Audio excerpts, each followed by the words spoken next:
students of class 5th subject Urdu. Dear students, Urdu میں آج آپ کا سبق جو ہے وہ ہے عنوان دوستی کا. سوال نمبر 2، سوچئے اور بتائیے. سب سے پہلا اس میں سوال جو ہے، لڑکے ایکسکرشن کے لیے کہاں گئے؟ ہم نے چیپٹر میں پڑھا کہ لڑکے جو تھے وہ ایکسکرشن کے لیے گئے تھے، اور وہ لڑکے ایکسکرشن کے لیے کہاں گئے تھے؟ پہلگام گئے تھے. تو لڑکے ہم کیا لکھیں گے؟ لڑکے ایکسکرشن کے لیے پہلگام گئے. دوسرا ہے پہلگام کیوں مشہور ہے؟ یہ بھی میں نے آپ کو پڑھایا کہ پہلگام جو ہے اپنی خوبصورتی، اپنی آب و ہوا کی وجہ سے پوری دنیا میں مشہور ہے. تو ہم کیا لکھیں گے؟ پہلگام اپنی خوبصورتی اور آب و ہوا کی وجہ سے مشہور ہے. تیسرا سوال ہے، احمد نے ریچھ کو دیکھ کر کیا کیا؟ ریچھ کو دیکھ کر احمد نے کیا کیا تھا؟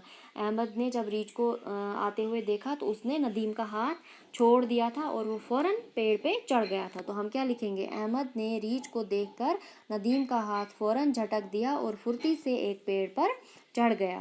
سوال نمبر 4 ہے، ندیم کو احمد کے کس عمل سے دکھ پہنچا؟ آخر احمد نے ایسا کیا کیا تھا جس سے ندیم کو دکھ پہنچا تھا؟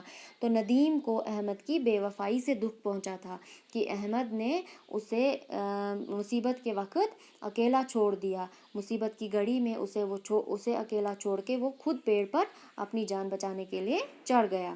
تو احمد کو ہم کیا لکھیں گے؟ ندیم کو احمد کی بے وفائی سے دکھ پہنچا. تو بچوں یہ ہے آج آپ کا سبق، اسے آپ اچھی طرح سے لرن کیجیے گا. Thank you.